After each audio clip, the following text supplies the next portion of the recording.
meus irmãos, graça e paz.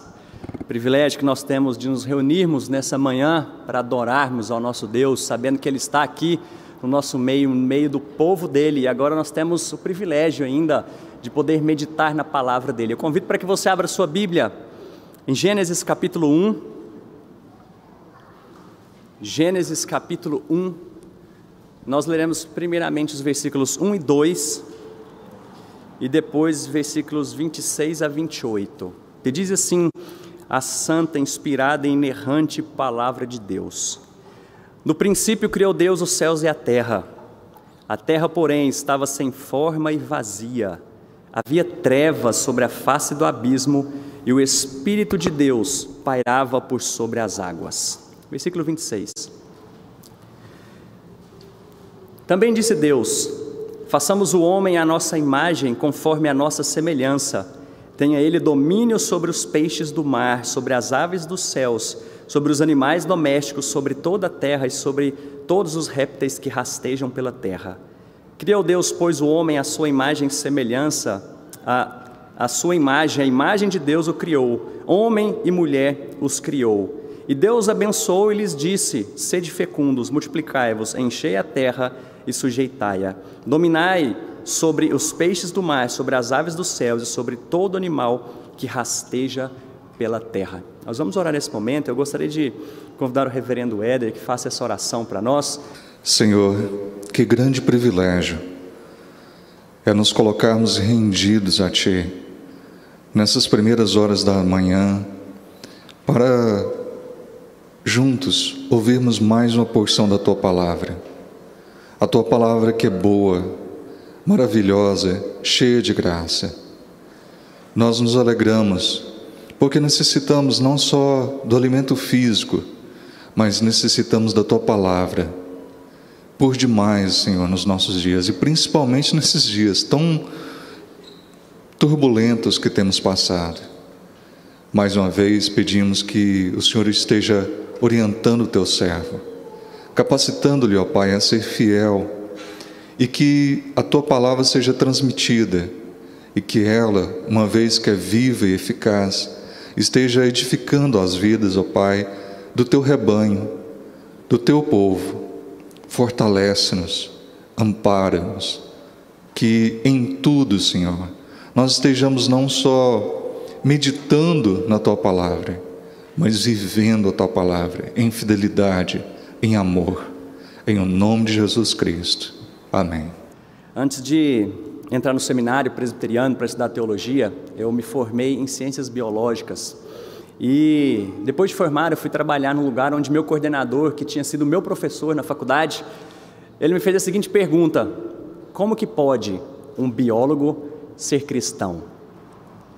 E essa pergunta que percorre talvez todo o meio acadêmico e provavelmente onde você está, isso tem a ver com um dilema antigo sobre a dificuldade que existe entre a relação entre fé e ciência. Isso é um problema antigo, porque provavelmente isso começou lá no século XIII, Idade Média, e se agravou um pouco mais, já partindo ali para o século XV, quando, por exemplo, Galileu foi condenado diante daquilo que ele pesquisava, entendeu, e a igreja foi em cima dele para que ele negasse isso, e foi condenado como herege. E talvez foi diante de fatos assim. A gente, claro, percebe isso durante toda a história da humanidade, mas foram de fatos assim que hoje a gente carrega e tem o desenvolvimento de uma cosmovisão materialista que afirma que o mundo material, isso que nós vemos, que é palpável, é tudo que existe. Qualquer explicação digna do status de científica precisa manter-se nos limites da materialidade. Então, tudo aquilo que é transcendente perdeu o seu valor, tudo aquilo que está além daquilo que é experimentável e físico, agora é rebaixado para uma categoria inferior. E aí tudo isso que é inferior, a gente vem para esse lado mais moderno do cientificista, em que é exatamente esse o ponto de que a ciência é acima de qualquer outra ideia, qualquer outra área, sendo ela religiosa, filosófica ou qualquer outra que seja. E queria te mostrar um outro exemplo disso aqui, de uma reportagem que saiu 6 de junho de 2017, 2020, no jornal El País. E diz assim o título da matéria: o coronavírus será vencido pela ciência, não pela religião. E até pelo título, para não ser desonesto aqui, injusto com o repórter que escreveu essa matéria, ele fica indignado e afirmou isso daqui porque em determinado país alguns líderes políticos estavam rodeados por líderes religiosos. E esses líderes religiosos, orando pelo país, eles chegaram a declarar que o coronavírus estava vencido e que o país não precisava fazer absolutamente mais nada, porque naquele momento Deus havia parado, curado a nação. Então, indignado com fatos como esse, é que esse repórter vem escrever reportagens e matérias como essa. Porém, lendo todo esse texto, a gente consegue entender o que está no coração desse homem, não simplesmente por uma revolta de líderes que com certa irresponsabilidade afirmam coisas como essa, líderes religiosos. Mas ele continua dizendo aqui: respeito a força e a importância de todas as religiões, mas abomino a existência de um Deus volúvel e classista, que escolhe a quem salvará e a quem deixará morrer. Então, a gente percebe que esse dilema antigo, ele se arrasta, está nos nossos dias, e todos nós, principalmente aqui eu quero colocar os jovens que estão entrando nas faculdades, nas universidades, se deparam com ideias como essa, e afinal, como que a gente lida com essas premissas entre a nossa fé, aquilo que nós cremos diante da palavra de Deus, aquilo que é afirmado como ciência? E claro, eu coloco aqui, não trago exatamente uma classificação, né, profunda a respeito do que é ciência. Eu estou abrangendo todo tipo dela, todo tipo de tecnologia, porque hoje a gente tem esse culto à tecnologia de forma mais específica, às ciências naturais, que tem a ver com o momento que a gente tem vivido. E nós temos alguns pensadores, como Neil deGrasse Tyson. Talvez você nunca ouviu falar o nome desse homem, mas talvez você já tenha assistido alguns programas baseados na fala dele, porque em canais fechados ele tem um programa extremamente conhecido no nosso país. Também a gente tem aí Richard Dawkins, Daniel Dennett, Sam Harris, que são homens que possuem especialidades na sua área, gente muito estudada, muito gabaritada, porém não é simplesmente o estudo deles que chama atenção, mas talvez é uma militância, uma luta de afirmar que diante do conhecimento, e quanto mais um homem conhece, quanto mais um homem pesquisa, quanto mais racional ele se torna, menos será capaz de crer em Deus. Então, diante de tudo que esses homens produzem, no final das contas, a ideia é: a ciência venceu e a gente não precisa de um Deus para querer explicar qualquer fenômeno, qualquer coisa que exista no mundo. Então, a gente olha textos como esse, como que a gente faz? Como que a gente lida? Como que a gente caminha diante da nossa fé? Então, antes de nós entrarmos no texto, eu quero te dar uma ideia. Por que Gênesis está aqui? Por que esse texto de Gênesis 1, 2 e 3 e toda a sequência está dessa maneira como Deus quis colocar aqui? Por que ele está dessa forma sendo apresentado para nós?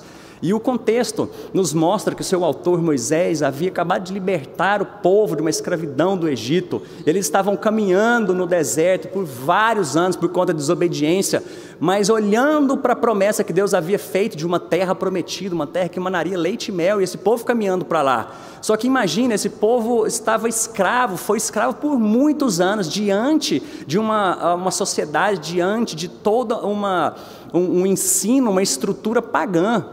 Eles foram educados, foram levados para o cativeiro diante de um povo que não reconhecia o Deus de Israel como o grande Deus, como aquele que é soberano, como aquele que cuida, que ele é o Criador. Então eles viviam rodeados de todos os outros tipos não de teologias, né, mas de outras religiões, de tudo quanto é tipo de ensino que era fora daquilo que Deus havia estabelecido para o seu povo. Então agora, diante de um retorno para a sua terra, Moisés tem a missão de ensinar o povo a respeito desse Deus que é Criador. Então a gente tem esse primeiro livro, chamado de Gênesis, é o livro das origens, e esse título provavelmente vem diante de uma palavra que é repetida muitas vezes em todo o livro, que tem a ver exatamente com isso daqui, que ele fala sobre as gerações. Essa é a gênese do povo, essas são as gerações, esse é o relato do povo. Então por isso que a gente tem aqui o livro de Gênesis, e o objetivo dele é mostrar a soberania de Deus na história humana, principalmente na história de Israel, o seu povo escolhido. E é um relato de como Deus começou a chamar um povo para si, com o propósito de abençoar todas as nações no meio dele. E nessa manhã, eu não pretendo aprofundar em cada detalhe diante das teorias que são colocadas para nós a respeito desse texto, porque talvez, como sendo o primeiro livro da Bíblia, o primeiro capítulo que já vem com essa história para nós, talvez seja o livro mais discutido e debatido diante daquilo que se chama de conhecimento científico. Mas hoje eu quero trazer uma palavra de abertura diante de alguns preceitos, diante de alguns fundamentos que nós jamais podemos abrir mão diante de qualquer estudo que esteja à nossa frente, diante da sua área de atuação. A gente jamais pode abrir mão de alguns princípios, é isso que eu quero trazer aqui para você. Mas para que você não saia frustrado aqui, eu vou reafirmar novamente. Eu não me atentarei a detalhes aqui como questão de duração de dias, argumentos sobre correntes cosmogônicas que tem a ver com a criação de todas as coisas. Então, não se frustre. Mas eu quero trazer de maneira geral, um estudo inicial, para que depois a gente percorra mais o livro de Gênesis, de forma mais detalhada, a respeito desse texto. O primeiro ponto que nós aprendemos aqui é que há um Deus. Existe um Deus, é o primeiro ponto que esse texto nos afirma, diante daquele objetivo de Moisés, de ensinar o povo que estava agora livre do cativeiro. O que ele queria mostrar para nós aqui é que há um Deus, e esse Deus é distinto da sua criação. E veja só como ele começa esse texto: no princípio criou Deus os céus e a terra. Quando ele fala que no princípio, ele está dizendo de um ponto de partida absoluto no tempo. Quando nós olhamos para toda a estrutura bíblica, nós entendemos e percebemos, afirmamos que Deus é eterno. Ele existia em toda a eternidade, mas em um determinado período de tempo. Agora ele diz no princípio que Deus resolveu se revelar, estabelecendo tempo.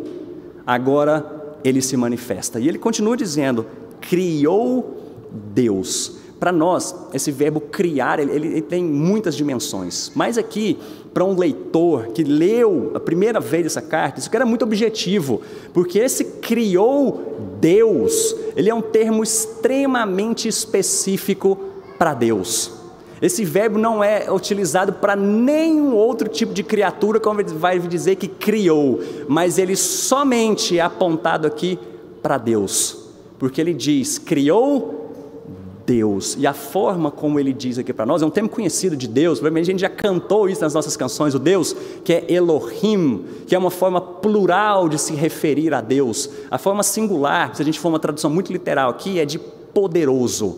E o Elohim é poderosos no plural. Porém, a gente não trata esse texto aqui simplesmente dizendo criou o poderoso, mas ele diz criou Deus que é poderoso para fazer isso. Portanto, esse criou, lembre-se, ele é tratado somente aqui apontando para o Deus poderoso. Lembra que Moisés está afirmando para aquele povo, existe um Deus, o nosso Deus que é poderoso. Nesse ponto aqui, ele não está simplesmente usando plural para defender uma trindade. A gente vai inferir isso depois, mas o ponto é que ele está dizendo, esse Deus é poderoso e ele criou.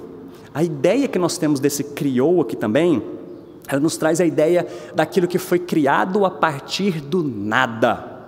Esse é o grande ponto que nós temos aqui também. Alguns princípios que nós vamos percebendo diante desse versículo. No princípio pontual. Ele está dizendo, em um momento da história, Deus criou. Ele é poderoso e criou isso a partir do nada. Aquilo que era nada começa a tomar forma. Essa é a grande afirmação que ele está dizendo aqui. Criou Deus, o poderoso, a partir do nada, os céus e a terra. E os céus e a terra, quando ele olha aqui, quando a gente olha para esse texto, é uma porção do cosmos, é a completude, é aquilo que é composto, referente ao universo completamente organizado.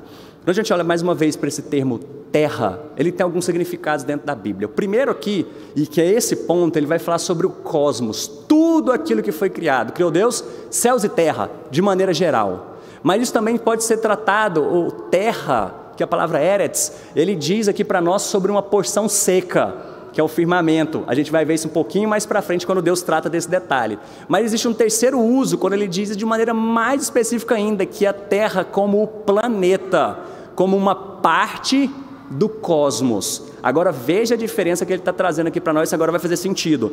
Porque ele diz, criou Deus no princípio, Deus criando do nada, todo poderoso, os céus e a terra. Ele criou tudo, certo? É uma afirmação que ele está dizendo, Deus criou tudo o que há. Mas a partir do versículo 2, ele começa o foco dele muda, porque ele começa dizendo, a terra, porém, era sem forma, estava sem forma e vazia. Essa terra que ele está se referindo agora muda o significado, porque ele está se referindo à terra, o foco muda. Antes ele diz, Deus criou todas as coisas, o cosmos, mas agora ele afirma que a terra que Deus criou, dentro desse cosmos, o planeta, era sem forma e vazia. Existe algumas discussões aqui entre esse primeiro e segundo versículo, porque ele termina exatamente como um ponto, e alguns enxergam e pensam que esse primeiro versículo ele é simplesmente um título. Ao invés de você ter esse título aí da sua Bíblia, a criação dos céus e da terra, tudo que ele nele há, que está em negrito aí na sua Bíblia, provavelmente, aqui ele diz, no princípio criou Deus os céus e a terra, ele chama isso de título, e tem um ponto aqui. E depois ele começa a narrar a narrativa do que é esse título. Mas existe uma outra ideia de que isso aqui é o primeiro ato criacional de Deus. Ele está afirmando, Deus criou tudo. Então ele põe um ponto e começa a destrinchar agora a ideia da criação. Cabem essas duas ideias aqui para nós. O que eu acho que o texto mais pende diante da leitura aqui é essa segunda interpretação, que houve um primeiro ato criativo de Deus. Deus criou todas as coisas e dentro dessa criação existe um planeta, e esse planeta era inabitável, não tinha como ter vida ali, e ele começa a discorrer então como que esse planeta vai se tornado habitável. Porém, dentre dessas interpretações, o que não cabe a nós aqui entender é que houve um lapso de tempo, porque se chama aqui de teoria do intervalo, do gap, que é a ideia de que aqui Deus simplesmente criou tudo, houve um tempo em que veio o caos, porque ele diz depois aqui a terra era sem forma e vazia, virou o caos, agora Deus que tem que recriar todas as coisas. E aí entram várias teorias aí de tantos anos, como que isso se deu aqui, agora Deus deixando a coisa acontecer, ele simplesmente criou inicialmente a coisa que ele não teve controle e a própria terra começa aleatoriamente começar a se formar. Esse ponto aqui é o que não cabe para nós, dentro do que o texto está dizendo. Gramaticalmente é impossível a gente poder olhar para um texto e entender que ele está trazendo esse lapso de tempo, mas o ponto é, Deus criou todas as coisas, ponto. Dentre essas coisas, tem uma área muito especial, que é o planeta, a Terra. Aí ele vai dizer então para nós que essa Terra era sem forma e vazia, um local inadequado para a vida humana, um local improdutivo, inabitado. Mas a partir disso, ele diz, havia trevas sobre a face do abismo, e o Espírito de Deus pairava por sobre as águas. Essa treva que a gente olha aqui diante da face do abismo é porque a terra era um abismo escuro, inóspito para a vida. E quem que estava lá diante disso, pairando? O Espírito de Deus. Alguns entendem essa interpretação aqui, porque esse Espírito é uma palavra que significa também aqui no hebraico vento. E quando a gente olha, por exemplo, depois do dilúvio, é a mesma palavra que ele usa aqui, o ruar, que é um vento, um sopro. E Deus, após o dilúvio, mandou um vento para que eles entendessem que agora a água já tinha baixado e que eles poderiam habitar naquele local, que Deus continuaria o seu plano. Porém, quando a gente olha por todo esse contexto, ele diz o Espírito de Deus. Então não pode ser simplesmente um sopro de Deus que estava ali.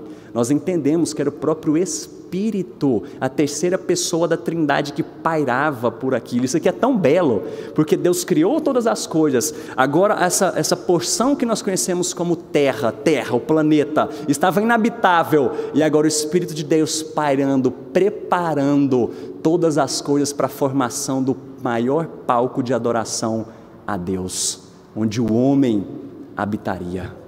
É esse o significado de que ele está dizendo que o Espírito de Deus pairava por sobre as águas. E aí nós temos aqui então toda a descrição dessa terra sendo preenchida, moldada, regulada, Deus agindo sobre tudo isso. E a gente vai ter aqui alguns anúncios e ordens quando Deus diz haja ou que haja. É simplesmente um anúncio, uma ordem de Deus, e pelo seu poder, lembra? Deus poderoso, Elohim, pelo seu poder da palavra, Ele cria e todas essas coisas obedecem diante do anúncio de Deus. Logo em seguida a gente tem uma separação de todas essas coisas, tem uma informação de que tudo que Deus fez está cumprindo o propósito dele, e assim ele termina fazendo uma avaliação, dizendo que tudo que Deus fez é bom. E então, por fim, a gente vê a questão de sendo organizada dentro de um arcabouço cronológico. Deus aqui, no tempo, criando todas as coisas, agora existe limite para toda a criação que Deus fez. É interessante a gente ver um progresso e uma relação que a gente tem aqui, dentro de umas tríades, porque os dias 1, 2 e 3, eles se relacionam com os dias 4, 5 e 6 da mesma maneira. Dia 1 com o dia 4, dia 2 com o dia 5 e dia 3 com o dia 6. É uma progressão como Deus está trabalhando toda essa criação, porque lá no início Ele cria, por exemplo, dia 1 a luz. Lá no dia 4 Ele vai criar os luzeiros. Dia 2 Ele cria o firmamento. E no dia 5, os habitantes desse firmamento, porque nesse firmamento tem céus e mares, mas agora no dia 5 tem aves e peixes como um enxame sendo produzido ali, sendo manufaturado pelo poder de Deus e agora preenchendo toda a terra. E por fim ele termina a respeito da terra seca e a vegetação com os animais silvestres e por fim os seres humanos. Um detalhe muito rápido aqui, porque o versículo 16 diz para nós, eu quero lembrar você que eu não vou entrar em detalhes por enquanto em cada trecho, depois nós vamos voltar com mais calma, mas eu quero dar detalhes gerais para a gente poder aplicar naquela problemática que nós tivemos lá no início, como que nós relacionamos a nossa fé com o que é dito ciência, tá ok? Mas só um detalhe que eu quero trazer aqui, versículo 16, que diz que Deus fez 2 grandes luzeiros, o maior para governar o dia e o menor para governar a noite, também fez as estrelas. Que luzeiros são esses que governam o dia e governam a noite? Sol e lua. Mas por que o autor não colocou o nome deles aqui? Lembrem-se o que Moisés estava desconstruindo um pensamento anterior daquele povo para construir a ideia do povo de Deus bíblico de Israel, porque esse sol e lua eram deuses pagãos, eles adoravam, aquele povo adorava seres como sol e lua, e agora ele está dizendo aqui, gente, o que regula vocês não é sol e lua, mas é o Deus que criou os luzeiros, e esses luzeiros governam dia e noite, assim como Deus governa a vida de vocês. Isso aqui é só um parênteses para você perceber a maneira vergonhosa como muitos cristãos ainda pautam a sua vida diante de astros, diante daquilo que astros representam na sua personalidade, ou que elas vão dizer a respeito do seu dia. Isso é vergonhoso para um cristão, porque a gente está olhando desde a história, Moisés afirma, o próprio Deus afirmando diante de Moisés, quem regula a sua vida, quem traça a sua vida, quem regula, e diante da personalidade, diante de tudo que você precisa ser moldado, que tem a ver com Cristo, não são astros, mas é o Deus, criador dessas coisas. Então, por fim, ele chega nós vamos pular um pouco essa parte, eu quero ir lá para o versículo 26, quando ele diz, também façamos, olha só como muda a história, esse Deus criador que antes disse, haja e ouve, agora ele diz, façamos, para mostrar que esse Deus não é só o todo-poderoso Criador, mas é um Deus pessoal que se relaciona conosco. Ele diz, façamos o homem à nossa imagem, conforme a nossa semelhança. Antes, Deus dando nome para todas as coisas, governando sobre tudo. Agora ele diz para o homem, tenha ele domínio sobre os peixes do mar, sobre as aves do céu, sobre os animais domésticos, sobre toda a terra e sobre todos os répteis que rastejam pela terra. Criou Deus, o homem à sua imagem, Deus os criou e abençoou, dizendo, sede fecundos, versículo 28, multiplicai-vos, enchei a terra, sujeitai-a, dominai sobre os peixes do mar, sobre as aves. Olha só o que Deus está fazendo. Agora de maneira muito relacional, muito pessoal, esse Deus todo-poderoso se revela ao homem, criando-o e dizendo, você vai ser meu corregente nessa história, eu domino sobre tudo, mas agora eu também quero você como meu agente, e aí dominando sobre todas as coisas. Aqui entra uma história muito belíssima, eu creio que a missão de Deus começando, porque ele fala dominar e multiplicar, e enchei a terra, Eu não creio que a história do homem era só para ficar ali no jardim, que eles iam crescer simplesmente no jardim, mas eles iam dominar sobre toda a terra, levando o nome de Deus como um princípio maior de todas as coisas. Por que esse povo precisava saber que Deus é Criador? Ele se relaciona e cuida do seu povo, para que esse povo adorasse a Deus. Lembra da história? Quando Deus vai falar sobre, olha, eu quero que você retire o meu povo lá. Por quê? Porque eu quero que eles me adorem.